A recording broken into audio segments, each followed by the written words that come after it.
Ele era o segundo filho de Denethor II e o irmão mais novo de Boromir.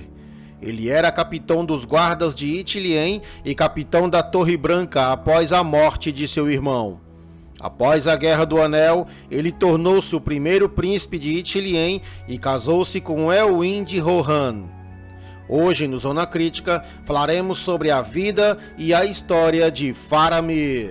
Faramir nasceu no ano de 2983 da Terceira Era de Denethor II e Finduilas, filha de Adraril e Dol-Amroth. No ano seguinte, seu avô Ecthelion II morreu e seu pai Denethor o sucedeu como regente de Gondor. Quando Faramir tinha 5 anos, Finduilas morreu. Sua morte fez com que Denethor se separasse de sua família. A relação entre Faramir e Boromir, que era 5 anos mais velho, ficou muito mais próxima e maior no amor. Apesar da maneira óbvia que Denethor favoreceu Boromir sobre Faramir, não havia ciúme ou rivalidade entre eles. Boromir o protegeu e o ajudou, e Faramir olhou com bons olhos para seu irmão mais velho.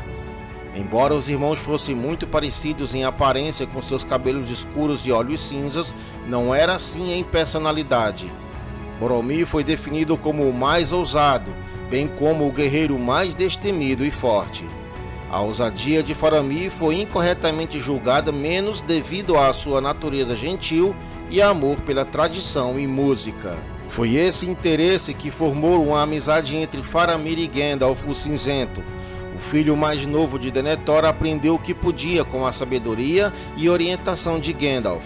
Denethor não aprovava Faramir como pupilo do mago, pois ele não confiava nem gostava do Istar. A liderança de Faramir, habilidade em armas e julgamento rápido, mais resistente, provou-se ser útil no campo de batalha. Durante a Guerra do Anel, ele foi o capitão dos Rangers de Ithilien, que frequentemente lutavam com aliados de Sauron naquela província. Faramir defendeu valentemente Gondor do inimigo, mas não gostou de lutar por causa da guerra. Em julho de 3018, as forças de Sauron atacaram os Gilead sob o comando do Rei Bruxo, cuja presença fez com que os soldados fugissem através do Anduin. Quando a última ponte foi destruída, Boromir e Faramir estavam sobre ela. Com outros dois, eles nadaram até a praia e conseguiram expulsar os orcs da costa oeste do Anduin. Na noite anterior ao ataque à cidade, Faramir teve um sonho profético no qual uma grande onda cobriu toda a terra enquanto a escuridão caía, com uma voz vinda do oeste falando um enigma.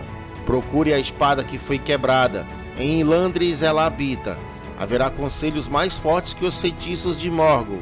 Será mostrado um sinal de que a perdição está próxima, pois a maldição de Isildur despertará, e o Halfling adiante e permanecerá. Esta profecia chegou a Faramir mais 2 vezes, e uma vez a seu irmão. E os irmãos o descreveram para Denethor, que apenas respondeu dizendo apenas que Ilandris era um nome élfico para Valfenda, lar de Elrond. Embora Faramir quisesse ir por causa de Gondor, Boromir, com a insistência de seu pai, reivindicou o direito do recado, considerando-o perigoso e duvidoso. Boromir viajou por quase 4 meses para chegar a Valfenda, perdendo seu cavalo no processo perto de Tambad e chegando pouco antes do conselho de Elrond. Em 29 de fevereiro de 3019, à meia-noite, Faramir, que estava de guarda na costa oeste de Osgiliath, desceu até um barco flutuante no rio Anduin. Para sua tristeza, continha o corpo morto de seu irmão, que foi perfurado com muitas feridas. Nele estava sua espada, quebrada, mas não havia sinal do grande chifre de Gondor, que ele e seu pai ouviram soprar ao norte 3 dias antes. Durante uma batalha com os Haradrins, Faramir, que havia assumido a posição de seu irmão como capitão da Torre Branca, encontrou os hobbits Frodo Bolseiro e Samwise Gamgee, reconhecendo-os como os Halflings de que seu sonho falava. Após a escaramuça, Faramir questionou Frodo sobre seu enigma e a maldição de Isildur, mas, percebendo do que ele estava falando, rapidamente mudou para o tópico da morte de Boromir e procurou respostas sobre suas circunstâncias. Ele então decidiu levar o par para Ened Anum. No caminho, Faramir continuou questionando Frodo confidencialmente e, baseado nas respostas de Frodo e sua própria intuição, determinou que Frodo estava carregando alguma grande arma maligna do Lorde das Trevas do inimigo. mas ao invés de tomá-la para si mesmo ou para Gondor, ele assegurou a Frodo que nunca usaria tal arma. Faramir comeu com Frodo e Sam e ouviu as histórias de Frodo sobre sua jornada até aquele ponto, e por sua vez contou aos hobbits sobre o declínio de Gondor. Durante a discussão, Sam acidentalmente revelou o desejo de Boromir pelo Anel do Inimigo, a maldição de Isildur. Apesar dos medos dos hobbits, Faramir permaneceu fiel ao seu voto, pois ele era sábio o suficiente para perceber que tal arma não poderia ser usada para o bem. Com esse conhecimento, ele também percebeu o perigo que seu irmão havia enfrentado. Na mesma noite, Gollum foi visto pescando na piscina proibida ao lado da Enneth Annûn, um ato punível com a morte. No entanto, Faramir ouviu os apelos de Frodo para poupar a vida de Gollum, e depois de interrogar a criatura, ele decidiu que Frodo e Sam estariam livres das terras de Gondor e Gollum sob sua proteção de Frodo. Dando-lhes provisões, ele os enviou em seu caminho para continuar sua busca. Em sua despedida, Faramir avisou Frodo da natureza traiçoeira de Gollum e que o caminho que Gollum havia proposto tinha uma má reputação antiga. Faramir e sua companhia recuaram para Cair e Andros, uma ilha no rio Anduin que guardava as proximidades ao norte de Minas Tirith. Depois de notar que o céu estava agora coberto de escuridão completa, Faramir enviou sua companhia para o sul para reforçar a guarnição em Osgiliath, enquanto ele e 3 de seus homens cavalgavam diretamente para Minas Tirith. Ao longo do caminho, eles foram perseguidos pelos Nazgûs, montados em feras mortais. Os homens, exceto Faramir, estavam desmontados e era o capitão, um mestre tanto de animais quanto de homens, que ainda estava a cavalo e voltou para ajudar os caídos. Se Gandalf não tivesse intervido, eles certamente teriam perecido. Chegando em Minas Tirith, Faramir relatou a Denethor e Gandalf sobre seu encontro com Frodo e Sam. Denethor ficou irritado por Faramir não ter trazido o anel para Gondor, desejando que os lugares dele e de seu irmão tivessem sido revestidos, já que Denethor acreditava que Boromir teria trazido a arma do inimigo para ele. Denethor enviou seu filho restante para manter Osgiliath Ocidental contra as hostes do inimigo, que superavam em muito o seu próprio. Embora Faramir discordasse da estratégia de seu pai, ele concordou em ir. Então, adeus, mas se eu voltar, tenha por mim mais consideração. Isso depende da maneira de seu retorno. Depois de um dia de luta, o exército do rei bruxo subjugou os homens de Gondor e conquistou Osgiliath. Faramir recuou para os fortes da calçada, cuja defesa durou mais um dia, com muitos dos defensores sendo feridos ou mortos. Faramir decidiu ficar com a retaguarda para garantir que a retaguarda sobre os campos de Pelennor não se transformasse em debandada. À medida que a força se aproximava de Minas Tirith, foi ultrapassada por orques e haladrins, e Faramir foi gravemente ferido por uma flecha venenosa. Felizmente, o tio de Faramir, príncipe Imrahil de Dol Amroth, liderou uma surtida de cavalaria que cobriu com sucesso a retirada. Imrahil levou Faramir de volta a Denethor, dizendo-lhe que seu filho havia feito grandes feitos. Lamentando ter enviado seu filho em perigo desnecessário sem sua bênção, Denethor, depois de olhar num palantir, acreditou que o anel foi capturado e o fim estava próximo. Assim, ele ordenou que seus servos construíssem uma pira funerária para ele e seu filho. Apesar dos protestos do hobbit Peregrine Took, servindo o regente em pagamento da morte de Boromir, que Faramir ainda estava vivo, Denethor continuou com seus planos e liberou o hobbit de seus serviços. Horrorizado, Pippin foi alertar Gandalf e Beregond, um dos guardas da torre. Beregond, que amava seu capitão o suficiente para abandonar seu posto e arriscar sua vida protegendo, impediu os servos de acender a pira, matando vários. Pippin voltou com Gandalf, que interveio tirando Faramir da pira, enquanto Faramir gemia para seu pai em seus sonhos febris. Denethor pegou uma faca, tentando pegar Faramir de volta, mas Beregond se recolocou na frente de Faramir.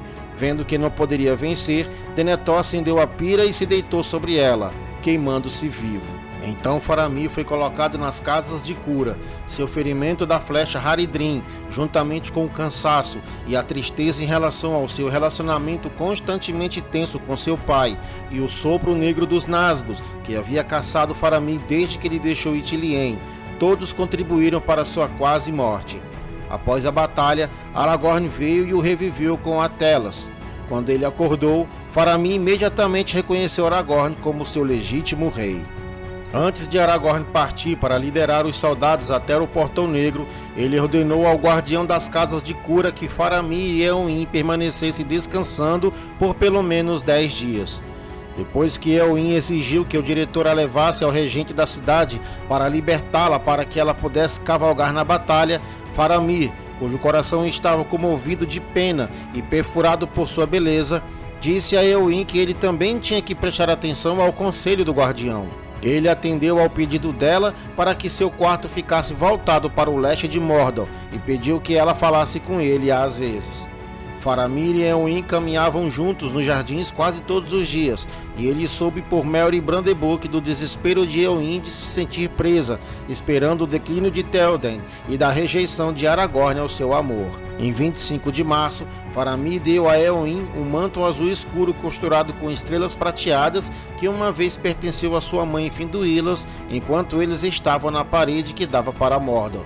Lá, eles viram uma escuridão ameaçadora se levantando, e vendo isso, Faramir contou a ela sobre seu sonho da queda de Númenor, e que a escuridão ameaçando ultrapassar a Terra-média o lembrou da grande onda que engoliu a ilha. De alguma forma, para Faramir e as pessoas da cidade, uma esperança e alegria brotaram em seus corações, e ele beijou a testa de Éowyn. Mais tarde, eles foram informados por uma águia que Sauron havia caído para sempre e que Aragorn retornaria como rei. Éowyn, no entanto, ainda se sentia definhada e insatisfeita. Vários dias depois que ele lhe deu o manto, Faramir disse a ela que entendia que ela desejava ser levantada em grandeza e fora da jaula em que se sentia presa. E quando Aragorn apenas lhe deu compreensão e pena em vez de amor, ela queria morrer valente e gloriosamente em batalha. Ele disse a ela que, embora primeiro tivesse pena dela, agora a amava. Lá, a dor de Éowyn foi totalmente curada, e ela não desejava mais glória ou grandeza, e percebeu que ela havia amado Faramir em troca. Faramir serviu brevemente como regente governante de Gondor e começou a preparar a cidade para a chegada do rei. No dia da coroação oficial do rei, em 1º de maio, Faramir entregou seu cargo, que era representado pela vara branca do regente, ajoelhando-se ao fazê-lo. Aragorn, no entanto, devolveu o bastão, anunciando que, enquanto sua linhagem durasse, Faramir e seus descendentes seriam regentes de Gondor. Depois que Faramir perguntou ao povo de Gondor se eles aceitavam Aragorn como seu rei, o que eles fizeram, Faramir tirou a coroa de Gondor e Aragorn foi coroado rei Elessar por Gandalf. O rei Elessar nomeou Faramir como príncipe de Ithilien e Beregond para ser o capitão de sua guarda, a Companhia Branca. Como príncipe de Ithilien, ele e o príncipe de Dol Amroth, os dois nobres mais graduados de Gondor, tornaram-se os principais comandantes do rei Elessar. Seus deveres também incluíam atuar como guardiões de marcha resistente do principal posto avançado a leste de Gondor, reabilitando os territórios perdidos, bem como limpando-os de fora da lei dos orcs e limpando o Vale Morgul de remanescentes malignos. Faramir também cumpriu o papel tradicional como regente, atuando como conselheiro-chefe do rei, bem como governando Gondor na ausência do rei. Após o funeral de Théoden, Faramir casou-se com Éowyn em Edoras. Após o casamento, os dois se estabeleceram em Eomer-Arnen, onde tiveram pelo menos um filho chamado Elboron. Elboron sucederia Faramir como regente de Gondor, príncipe de Ithilien e senhor de Eomer-Arnen, após a morte de Faramir em 82, Quarta Era. Faramir viveu até os 120 anos, tornando-se o primeiro regente desde Belector II a passar dos 100 anos, pois por um capricho, o sangue de Númenor corria nele. Um de seus netos, Barahri, escreveu o conto de Aragorn e Arwen. Agradeço a você por ter assistido a este vídeo até aqui. Se você gostou do vídeo, deixe o seu like, faça um comentário e não esqueça de clicar no sininho para receber novas notificações. Se ainda não é inscrito, se inscreva para ajudar o canal que está começando. Agradeço também aos inscritos que fazem esse canal ser possível. Até a próxima no Zona Crítica.